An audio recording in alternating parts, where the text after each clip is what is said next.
મળી રહ્યા છે ગીર સોમનાથથી સોમનાથ કોડીનાર ખાસ રેલ પ્રોજેક્ટનો ખેડૂતો દ્વારા ઉગ્ર વિરોધ। વેરાવળના બાદલપરા ગામે ખેડૂતો થયા એકઠા। માત્ર 4 કંપની માટેના કોમર્શિયલ રેલ પ્રોજેક્ટનો ઉગ્ર વિરોધ। 4000 જેટલા ખેડૂતો પ્રભાવિત થશે। 1000 જેટલા ખેડૂત ખાતેદાર જ મટી જવાની ભીતિ। જાન દેગે પર જમીન નહીં દેગે। જય જવાન જય કિસાનના સૂત્રોચ્ચાર સાથે ખેડૂતોનો ઉગ્ર વિરોધ। વેરાવળ, સૂત્રાપાડા અને કોડીનાર તાલુકાના હજારો ખેડૂતોને થશે નુકસાન। અર્જુન વાડા, the mirror news, Gir Somnath. Rameshbhai બાળક, ખેડૂત એકતા મંચ, જિલ્લા પ્રમુખ, ગીર સોમનાથ। આજે ક્યાં ને કઈ જગ્યાએ ભેગા થયા છો અને શું કારણ ભેગા થયા છો? આજે અમે સોમનાથ કોડીનાર જે નવી રેલવે લાઈન છે એના અનુસંધાને એક અમારા રોડ ઉપર જે જગ્યા છે ખેડૂત જે જ્યાંથી રેલવે નીકળે છે, આપણે બી જોઈ શકો છો કે આજુબાજુમાં તમે જોજો હરિયાળી છે, લીલી નાઘેર કહેવાય છે આને। ઘણા વર્ષોથી બાપ દાદા કહેતા હતા કે ભાઈ લીલી નાઘેર, પણ 4 કંપની માટે થઈને સરકાર અત્યારે લીલી નાઘેરને નાબૂદ કરવા બેઠા છે। એમાં આ વસ્તુ જે અમારો વિસ્તાર છે એ ટુકડા ધારા ઉપર છે। બધા જે ભરણ પોષણ છે ખેડૂતોનું એમાં એના અત્યારે મોસ્ટ ઓફલી બધા અભણ હોય છે। આગળ જે ઘણા લોકોએ વાત કરી છે, બધા કરતા બી હોય છે કે ભાઈ આમાં જે અભણ લોકો બધા ચાલે છે, એમાં આમાં કોઈ સ્પેસિફિક કોઈ ભણતરની કોઈ જરૂર નથી હોતી ને બધાનો નિભાવ પોતાનો આમાં જ કરે છે। પણ 4 કંપની માટે થઈ ને જીએસએલ, સીધી સિમેન્ટ, મોરાસા અને સાપુરજી પાલનજી માટે સરકાર શું કરવા માંગે, ખેડૂતોને મારી ને એક ટ્રેન કાઢે, જે લાઈન કાઢે છે, એના માટે અમે સરકારને આપણા માધ્યમથી કહેવા માંગીએ છીએ કે શું કામે તમે 4 કંપની માટે થઈને ફળદ્રુપ જમીન જે 1500 વીઘા જે જમીન છે, 4 થી 5000 ખેડૂત એવા છે કે જે સીધી લીટીમાં અસરગ્રસ્ત થાય છે, ને 1500 ખેડૂત એવા છે કે જે ટુકડા ધારાના હિસાબે ખાતેદાર મટી જાય છે। તો એ લોકોને શું કામે તમે હેરાન કરો છો? દર વખતે ખેડૂતોને બારોબાર નીકળવું પડે છે।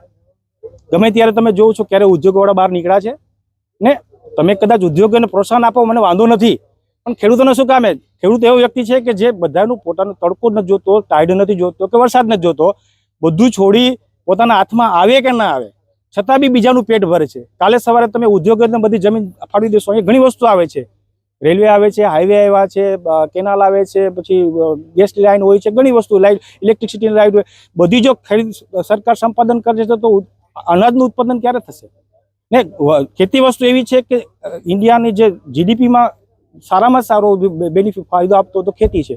કારણ કે આપણે બધાએ જોયું છે કે કોરોના સમયમાં બધા ઉદ્યોગો બંધ હતા અને એક જ ઉદ્યોગ એવો ચાલુ હતો કે ખેતી, કે જે બધાને રોજગારી આપતો હતો। તો સરકારને આપના માધ્યમથી અમે કહેવા માંગીએ છીએ કે ભાઈ જે જમીન છે, ફળદ્રુપ જમીન છે, અમારી જે વિસ્તાર છે બધી ફળદ્રુપ જમીન, તમે એમાં બગાયતી બી જો, તેલીબિયા જો કે કઠોળ જો, બધી વસ્તુ થાય છે, શું કામે તમે એના માટે એક ઓપ્શન છે।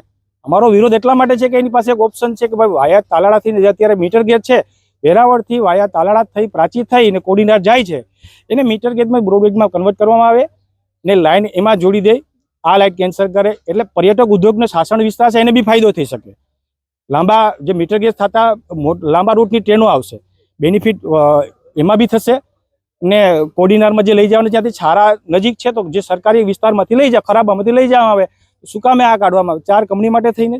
ને આગળ ઘણી વાર અમે કીધેલું બી છે, અમે 2013થી આ વસ્તુ ચાલુ છે, ત્યારથી અમે વિરોધ કરે, હજી વિરોધ કરતા રહીશું। હવે અમે ડબલ જોરથી કરશું, કારણ કે એટલા સમયથી અમે રેલવે મિનિસ્ટરને મળ્યા હોય છે, જીએમને મળ્યા હોય છે કે કલેક્ટરના દર્જન ઘણી વાર મળ્યા છે, તો બધા આશ્વાસન આપ્યા, હજી સુધી કર્યું નથી। પરમ દિવસે જ સર્વે માટે આવ્યા હતા, અમારો વિરોધ થયો તો અટકાવ્યું છે। આવનારા દિવસોમાં કાલે શનિવારે વડોદરા ઝાલા, સૂત્રાપાડાનું વડોદરા ઝાલામાં 2 વાગે મહાબળેશ્વર બાપાના સાનિધ્યમાં 2 વાગે ખેડૂતો આગેવાનો બધા સાથે છારા કોડીનાથી લઈ ને ભાલપરા સુધીના બધા ખેડૂત ભેગા થઈ ને મીટિંગ કરીને આગળની રણનીતિ નક્કી કરશું કે હવે અમે ખેડૂત બધા એક જ જઈ છે કે જાન દેગે જમીન નહીં દેગે, ને પૂરેપૂરો લડી લેવાના મુદ્દમાં। અત્યાર સુધી સપોર્ટ થોડા કરતા હતા પણ હવે નથી કરતા। આજે તો આ શરૂઆત થઈ છે। 2019 જે જાહેરનામું બહાર પડ્યું હતું તેમાં 4000 વાંચા અરજી આપી હતી। આવનારા સમયમાં આના કરતા વધારે કાલે પરમ દિવસે થયું, આજે ભેગા થયા છે, કાલે ભેગા થશું અમે ને આવનારા સમયમાં જબરદસ્ત આંદોલન કરશું। પણ જે રેલ છે એને આંદોલન કરે એટલું બધું જબરદસ્ત કરશું કે રેલને બનતી કોશિશ કરીને આવવા દેશું નહીં, ને ફૂલ અમે અમારા ખેડૂતો બધાનો સપોર્ટ છે। એક જ ધ્યેય છે કે જાન દેગે જમીન નહીં દેગે।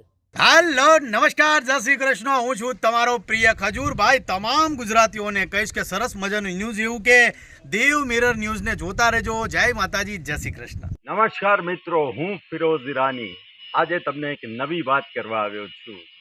દેવ મિરર ન્યૂઝ જોતા રહો, સબસ્ક્રાઇબ કરવાનું ભૂલતા નહીં અને શેર કરવાનું પણ ભૂલતા નહીં. સત્યની સાથે જોડાતા રહો. નમસ્તે મિત્રો, હું છું ચાંદની પરમાર. આપની મનપસંદ ચેનલ એટલે કે દીવ મિરર ન્યૂઝ ચેનલને લાઈક કરો, શેર કરો અને ફોલો કરો.